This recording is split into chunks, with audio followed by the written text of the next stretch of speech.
Assalamualaikum warahmatullahi wabarakatuh. Perkenalkan, kami dari kelompok 7 Pendidikan Inklusi dari kelas PGSD 3D Universitas Pendidikan Indonesia Kampus Sumedang. Di sini kami akan memaparkan mengenai anak dengan gangguan atensi dan hiperaktif atau sering kita sebut dengan gangguan pemusatan pemerhatian dan hiperaktif. Baik, di sini saya akan menjelaskan tentang pengertian dari GPPH. Gangguan pemusatan pemerhatian dan hiperaktivitas atau disingkat dengan GPPH adalah suatu kondisi medis yang ditandai oleh ketidakmampuan memusatkan perhatian, hiperaktif, dan atau impulsif. Istilah GPPH diadaptasi dari bahasa Inggris yaitu ADHD atau panjangnya dari Attention Difficult Hyperactivity Disorders. Pendapat yang dikemukakan oleh Santrok tahun 2002 yang menyatakan bahwa GPPH sebagai suatu kelainan berupa tentang perhatian yang pendek, perhatian mudah beralih, dan tingkat kegiatan esik yang tinggi. Dengan arti kata, anak-anak penyandang kelainan ini tidak menaruh perhatian dan memiliki kesulitan memusatkan perhatian pada apa yang sedang dilakukannya. Selanjutnya, menurut Eric Taylor tahun 1992 menyatakan bahwa GPPH sebagai pola seseorang yang menunjukkan sikap tidak mau diam, tidak menaruh perhatian, dan juga impulsif. Jika diterjemahkan secara bebas, hiperaktivitas atau GPPH ini merupakan gangguan secara signifikan dalam memperhatikan, kontrol rangsangan, dan perilaku yang sesuai aturan yang muncul sejak anak-anak sehingga menyebabkan mereka terganggu secara emosi, motorik kasar, dan keterlambatan berbahasa. Selanjutnya, saya akan menjelaskan tentang faktor-faktor penyebab GPPH itu sendiri. Sampai sekarang ini, belum ditemukan penyebab utama GPPH sebagai faktor berperan terhadap terbentuknya gangguan tersebut. Pada umumnya, yang memegang peranan utama adalah faktor bawaan, khususnya genetik. Namun, masalah saat hamil, melahirkan, menderita sakit parah pada usia dini, serta racun yang ada di sekeliling kita memperbesar risiko terjadinya gangguan ini. Kesemua faktor ini berinteraksi satu sama lain yang dapat memperberat GPPH biopsikososial. Faktor psikososial berpengaruh terhadap perjalanan penyakit dan prognosis dari gangguan tersebut. Kondisi psikososial yang buruk berpengaruh besar terhadap interaksi anak dengan orang tua, sehingga masalah psikososial yang timbul akibat gangguan ini akan semakin kompleks. Ada beberapa dugaan penyebab terjadinya gangguan GPPH ini. Yang pertama adalah faktor genetik. GPPH terkait dengan genetika karena sering terdapat dalam keluarga. Penelitian menunjukkan bahwa 25% keluarga dekat dari anak yang menderita GPPH juga menderita GPPH. Penelitian pada anak kembar pun menunjukkan adanya kaitan genetik yang kuat. Sampai saat ini, belum dapat dibuktikan adanya kromosom abnormal sebagai penyebab gangguan ini. Walaupun GPPH sangat terkait dengan faktor bawaan, namun kemungkinan besar gangguan ini disebabkan oleh faktor heterogen. Selanjutnya ada faktor neurologik atau kerusakan dalam otak. Pengetahuan tentang struktur otak telah membantu para peneliti untuk memahami GPPH. Ruther berpendapat bahwa GPPH disebabkan oleh gangguan pada fungsi otak karena didapatkan defisit aktivasi yang disebabkan adanya patologi di area prefrontal dan atau sagital frontal pada otak dengan predominasi pada korteks otak. Adanya kerusakan otak merupakan risiko tinggi terjadinya gangguan jiwa termasuk GPPH. Kerusakan otak pada janin dan neonatal paling sering disebabkan oleh kondisi hipoksia. Pada tahun 2002, National Institute of Mental Health di Amerika melakukan penelitian terhadap 152 anak laki-laki dan perempuan yang menderita GPPH dibandingkan dengan 139 anak normal dengan umur yang sama. Dilakukan pemindaian pada kedua otak kelompok minimal sebanyak 2 kali. Dari hasil penelitian didapatkan bahwa anak yang menderita GPPH mempunyai otak yang lebih kecil 3-7% pada beberapa bagian bila dibandingkan dengan otak anak normal. Selanjutnya yang ketiga ada faktor neurotransmitter. Neurotransmitter yang diperkirakan berkaitan dengan terjadinya GPPH antara lain norepinefrin dan dopamin. Selanjutnya yang keempat ada faktor psikososial, bukan merupakan penyebab namun dapat berpengaruh pada perjalanan penyakit dan prognosis gangguan ini. Selanjutnya, nomor 5, ada faktor lingkungan. Berbagai toksin dari lingkungan yang dianggap sebagai penyebab GPPH di antara lain. Yang pertama, ada rokok dan alkohol. Penelitian menunjukkan adanya kemungkinan hubungan antara merokok dan minum alkohol selama kehamilan dan risiko terjadinya GPPH. Oleh karena itu, sebaiknya selama kehamilan jangan merokok atau meminum alkohol. Yang kedua, konsentrasi timbal atau PB yang tinggi di dalam tubuh anak prasekolah juga merupakan risiko tinggi terhadap terjadinya GPPH. Timbal biasanya banyak terdapat pada cat, asap knalpot, bensin, dan lain sebagainya. Selanjutnya, yang keenam ada trauma otak. Beberapa anak yang mengalami kecelakaan dan trauma otak mungkin menunjukkan beberapa gejala yang sama dengan perilaku penderita GPPH. Namun, hanya sedikit penderita GPPH yang mempunyai riwayat trauma otak. Yang ketujuh, yang terakhir, gula dan zat tambahan pada makanan atau aditif. Pada tahun 1982, The National Institute of Health America menyatakan bahwa pembatasan diet hanya menolong 5% dari anak penderita GPPH, umumnya hanya pada anak yang alergi terhadap gula atau zat tambahan. Sekian dan terima kasih. Selanjutnya, saya akan menjelaskan mengenai masalah yang sering dialami oleh anak dengan GPPH. Anak yang menderita GPPH tidak hanya menimbulkan masalah belajar di sekolah, tetapi mengalami masalah dalam semua aspek kehidupan, yaitu dalam bidang sosial, olahraga, kegiatan dengan anak lain, dan hubungan dalam keluarga.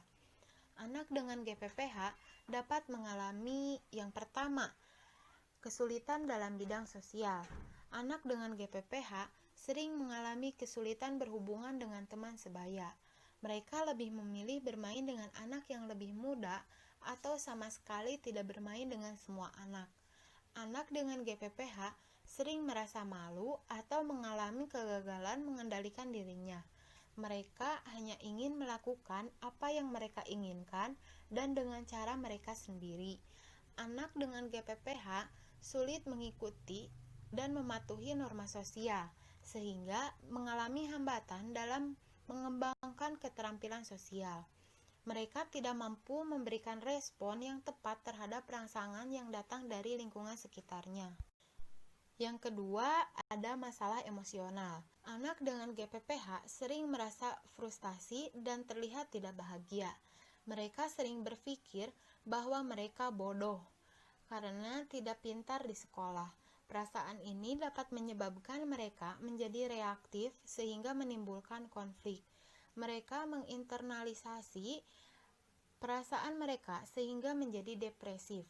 Anak dengan menderita GPPH memanipulasi dunianya untuk menghindari situasi yang stres seperti membaca atau mengerjakan matematika atau apapun yang menyebabkan mereka sulit berkonsentrasi. Contohnya, mereka bisa menjadi badut kelas atau melakukan hal-hal lain yang menyebabkan mereka dikeluarkan dari kelas. Yang ketiga, ada konflik dalam keluarga. Orang tua dapat menjadi frustasi dalam usahanya untuk memahami atau menolong anaknya.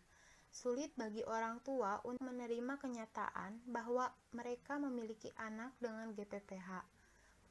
Bahkan ketika orang tua sudah dapat memahaminya, mereka masih akan tetap marah mengapa hal ini terjadi pada dirinya, atau memikirkan apa yang menyebabkan hal ini terjadi, sehingga saling menyalahkan di antara suami dan istri.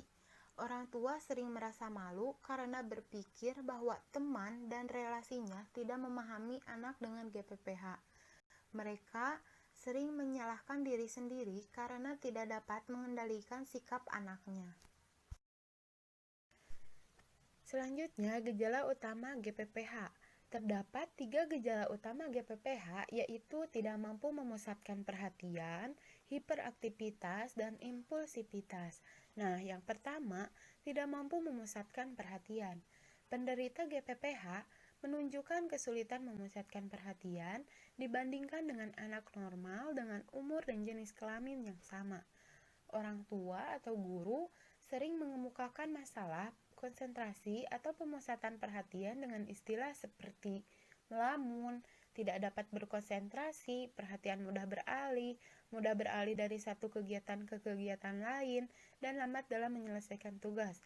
Nah, dari berbagai kesulitan tersebut, kadang-kadang dapat dijumpai pada waktu anak sedang bermain, yaitu perhatian terhadap satu mainan sangat singkat dan sangat mudah beralih dari satu mainan ke mainan yang lain.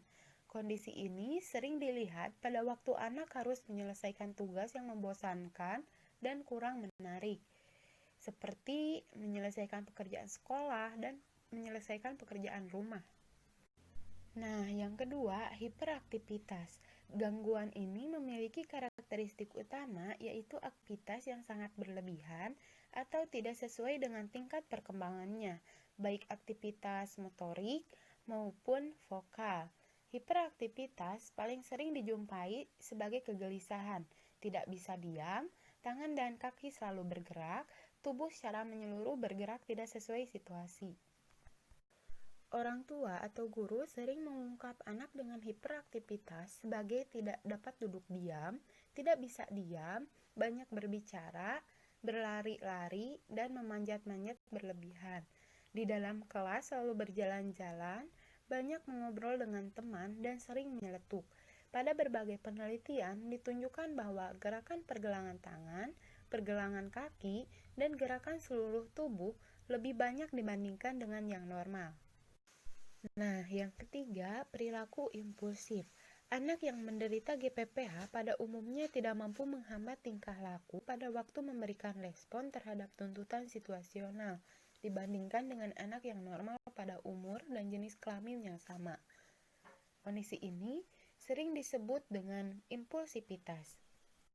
Orang tua atau guru sering mengungkap gejala impulsivitas sebagai sering usil, sering mengganggu anak lain, sering mengelak dalam pembicaraan orang lain, sering tidak sabar, cepat bosan, sering tidak dapat menunggu giliran, dan sering gusar. Anak dengan gejala ini dalam pandangan kebanyakan orang memberi kesan tidak bertanggung jawab, tidak dapat mengendalikan diri, kekanak-kanakan, tidak dewasa, mementingkan diri sendiri, malas, tidak sopan atau nakal, sehingga sering mendapat hukuman, kritikan, teguran, atau dikucilkan orang lain atau teman sebayanya. Baik, selanjutnya saya Ovi Taufikur Rohmah akan memaparkan mengenai penanganan bagi anak gangguan pemusatan pemerhatian dan hiperaktif atau anak GPPH.